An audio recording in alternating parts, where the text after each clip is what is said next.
കൊടും ചൂടിലും പച്ചപ്പിന്റെ തണലിൽ കാറ്റിനൊപ്പം സുഗന്ധം പരത്തി ഇളകിയാടുന്ന കാട്ടുപൂക്കളും കനികളും കൗതുകത്തോടെ കണ്ട കുരുന്നുകൾ. വലിയപറമ്പ് ഇടയിലക്കാട് കാവിനകത്തെ കാട്ടുപൂക്കളെയും കാട്ടുകനികളെയും കണ്ടും അടുത്തറിഞ്ഞും വിസ്മയ ലോകത്തേക്ക് അവർ ഇഴുകിച്ചേർന്നു.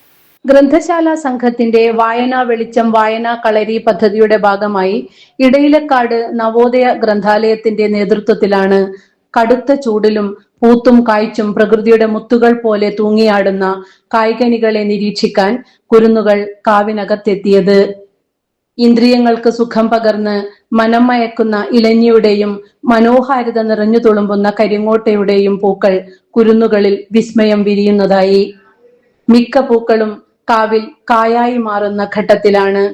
ചൂരൽ, ചേര്, വളർമണി, കാഞ്ഞിരം, മധുരകാഞ്ഞിരം, ചേരിക്കൊട്ട, കാട്ടുചെക്കി, പനച്ചി, ഞെള് തുടങ്ങിയ സസ്യങ്ങളുടെ വൈവിധ്യം നിറഞ്ഞ പൂക്കളും കായ്കളും കുട്ടികൾ കണ്ടും തൊട്ടുമറിഞ്ഞു.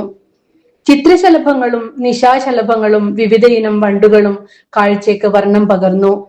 പരിസ്ഥിതി പ്രവർത്തകൻ ആനന്ദ് പേക്കടം, വലിയപറമ്പ് ഗ്രാമപഞ്ചായത്ത് അംഗം M Babu, library council Hosdurg taluk secretary P Venugopalan, ഗ്രന്ഥാലയം secretary V K Karunakaran, librarian C Jalaja, വായനാ വെളിച്ചം കൺവീനർ സി നീലിമ എന്നിവർ സംസാരിച്ചു. News bureau, Trikaripur.